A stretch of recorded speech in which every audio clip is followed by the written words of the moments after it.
بسم اللہ الرحمن الرحیم۔ حضرت مصلح معود رضی اللہ تعالیٰ عنہ کا قرآن مجید سے عشق۔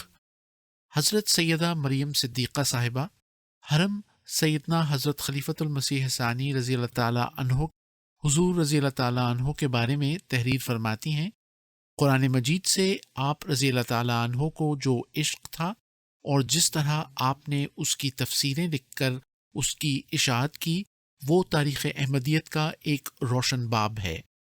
خدا تعالیٰ کی آپ رضی اللہ تعالیٰ عنہ کے متعلق پیش گوئی کہ کلام اللہ کا مرتبہ لوگوں پر ظاہر ہو اپنی پوری شان کے ساتھ پوری ہوئی۔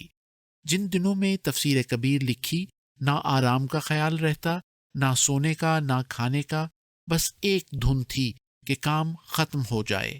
رات کو عشاء کی نماز کے بعد لکھنے بیٹھے ہیں تو کئی دفعہ ایسا ہوا کہ صبح کی آذان ہو گئی اور لکھتے چلے گئے۔ تفسیر صغیر تو لکھی ہی آپ نے بیماری کے پہلے حملے کے بعد، یعنی سن 1956 میں طبیعت کافی کمزور ہو چکی تھی۔ گو یورپ سے واپسی کے بعد صحت ایک حد تک بحال ہو چکی تھی، مگر پھر بھی کمزوری باقی تھی۔ ڈاکٹر کہتے تھے آرام کریں، فکر نہ کریں، زیادہ محنت نہ کریں، لیکن آپ رضی اللہ تعالیٰ عنہ کو ایک دھن تھی کہ قرآن کے ترجمے کا کام ختم ہو جائے۔ بعض دن صبح سے شام ہو جاتی اور لکھواتے رہتے، کبھی مجھ سے املا کرواتے، مجھے گھر کا کام ہوتا تو مولوی یعقوب صاحب مرحوم کو ترجمہ لکھواتے رہے۔ آخری صورتیں لکھوا رہے تھے، غالباً 29واں سپارہ تھا یا آخری شروع ہو چکا تھا۔ ہم لوگ نخلا میں تھے، وہیں تفسیر صغیر مکمل ہوئی تھی کہ مجھے بہت تیز بخار ہو گیا۔ میرا دل چاہتا تھا کہ متواتر کئی دن سے مجھے ہی ترجمہ لکھوا رہے ہیں، میرے ہاتھوں ہی یہ مقدس کام ختم ہو۔ میں بخار سے مجبور تھی۔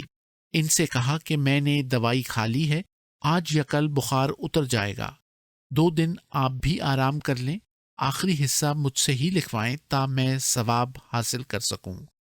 نہیں مانے کہ میری زندگی کا کیا اعتبار، تمہارے بخار اترنے کے انتظار میں اگر مجھے موت آ جائے تو۔ سارا دن ترجمہ اور نوٹس لکھواتے رہے اور شام کے قریب تفسیر صغیر کا کام ختم ہو گیا۔